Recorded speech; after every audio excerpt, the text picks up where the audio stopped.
Europe 1. Le grand direct des médias, Jean-Marc Morandini. Journal des médias avec Thomas Joubert. Bonjour Thomas. Bonjour, à la une ce matin, gros cafouillage sur le soutien aux intermittents vendredi soir aux victoires de la musique. Secret Story version courte cet été sur TF1 et les 3 premiers noms pour le jury de Rising Star, futur télécrochet sur M6.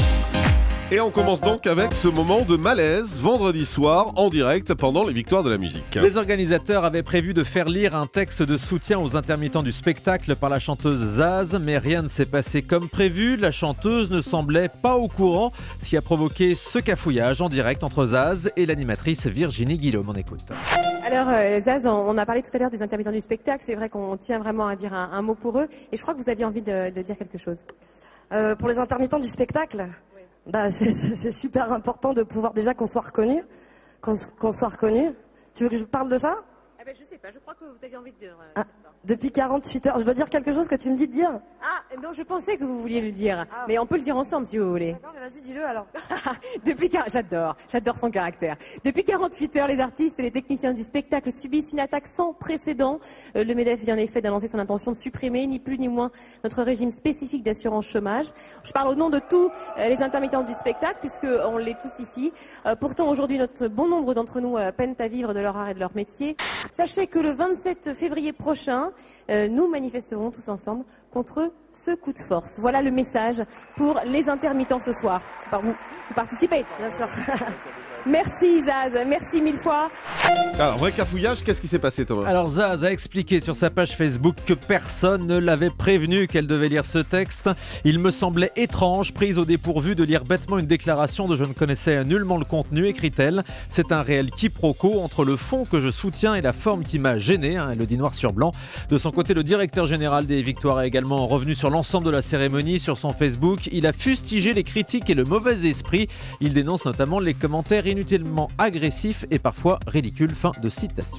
Un retour sur les candidats qu'on a vu maintenant samedi soir dans The Voice sur TF1. Des candidats qui, comme souvent, n'en sont pas leur coup d'essai. Younes, par exemple, qu'on a entendu dans le zapping à l'instant, qui chantait du rail, il avait remporté la version marocaine de Star Academy en 2003. Le jeune François Lachance, lui, il a participé à la version canadienne de Star Academy. Il avait d'ailleurs eu l'occasion de chanter avec Mika sur le plateau au Québec. Enfin, Jacinthe, qui nous venait également du Canada, elle était arrivée en finale de La Voix, la version québécoise de The Voice. Information exclusive, la 8e saison de Secret Story devrait débuter le 11 juillet. Une saison qui sera plus courte que les années précédentes. TF1 diffusera en effet la Coupe du Monde de football au Brésil à partir du 12 juin, ce qui va reporter le début de Secret Story à la mi-juillet. De nombreux changements sont également à prévoir. Tout d'abord, la quotidienne sera un tout image sans animateur. Benjamin Castaldi devrait se contenter de l'émission hebdomadaire le vendredi soir en deuxième partie de soirée. Secret Story qui devrait également être privé de Prime pour son lancement cette année. M6 à la recherche du jury de son futur télécrochet Rising Star. Dans Rising Star, les candidats seront sélectionnés par les téléspectateurs qui voteront en temps réel via une application, mais il y aura également un jury. Ce week-end, l'émission média de Canal+, Le Tube, a révélé 3 personnalités pressenties pour rejoindre ce jury. Il y aurait donc la chanteuse québécoise Linda Lemay, Matt Pokora et Cathy Guetta. Rising Star devrait arriver à la rentrée prochaine sur M6. Et puis dans la catégorie cafouillage, M6 avec la chaîne qui affirme vouloir garder Alex Good et Sandrine Cormand pour la France, un incroyable talent. Là, c'est un incroyable cafouillage entre la productrice qui affirmait vendredi dans une interview qu'un changement de présentateur était un point de réflexion pour la saison prochaine et M6 qui affirme qu'il n'a jamais été question d'enlever Alex Good et Sandrine Cormand. La chaîne nous confirme donc que le duo d'animateurs sera bien aux commandes de la prochaine saison de La France a un incroyable talent. Cécile de Minibus fait son retour à la télé. Notre ancienne complice, Jean-Marc à la télévision, elle est de retour ce soir en prime time sur TF6, chaîne disponible sur le câble et le satellite. Elle présente l'incroyable expérience de Darren Brown, un mentaliste et hypnotiseur qui arrive à mettre ses victimes dans des situations absolument extraordinaires. Alors c'est un garçon incroyable, c'est une star en Angleterre, un hypnotiseur mentaliste extrêmement connu, extrêmement influent.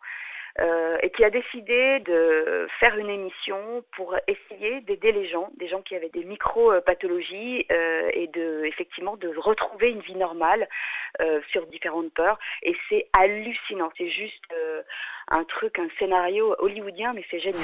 Voilà, ce soir sur TF6. Et puis on l'attendait avec une impatience non dissimulée, le palmarès du festival de Luchon. Le festival de la fiction télé qui se tenait la semaine dernière avec un jury présidé par PPDA. Ils ont distingué Des fleurs pour Algernon qui remporte le prix du meilleur téléfilm ainsi que la meilleure interprétation masculine. Le public a récompensé Marie Curie, une femme sur le front. Enfin, récompense du meilleur espoir féminin pour Lola Devers, la fille de Patrick Devers, pour son rôle dans Ligne de mire. Des téléfilms qu'on a hâte de découvrir dans les prochaines semaines sur le petit écran. Vous avez d'autres prix à nous donner? Oui, le prix Jean-Luc Lagardère, figurez-vous. Ah, celui-là j'adore. Il a été décerné au C'est la journaliste maison. de Faut l'année. faire gaffe, ouais. Le lauréat est donc Jean-Philippe Rémy du Monde, récompensé pour la qualité de ses reportages en Syrie. Le jury a également tenu à distinguer le photographe qui l'accompagnait, Laurent van der Stokt. Les lauréats ont reçu une dotation de 10 000 €. C'est bien. Ah, c'est Bah, génial. bien sûr Bah que c'est oui, bien. bah dites quelque chose. Bah, qu'est-ce que vous voulez qu'on dise? Bravo. Mais vous faites un blanc. Bah, je fais pas un blanc, il y a un jingle qui est parti, il faut écouter. Mettez les deux trucs du casque sur les oreilles. On termine avec le chiffre du jour. 3 mois de prison avec sursis et 800 € d'amende. C'est la peine à laquelle Nicolas Bedos a été condamné vendredi. L'humoriste était jugé pour conduite en état d'ivresse, Non, enfin, un outrage petit blanc, là. et menace de mort. Oui, ça mérite. Menace de mort même envers des policiers. Le tribunal a même reconnu la récidive puisque Nicolas Bedos avait déjà été condamné pour des faits similaires. Vous vous souvenez, il s'était fait arrêter après une chute en scooter en septembre dernier en plein Paris. Merci Thomas. Le grand direct des médias, Jean-Marc Morandini.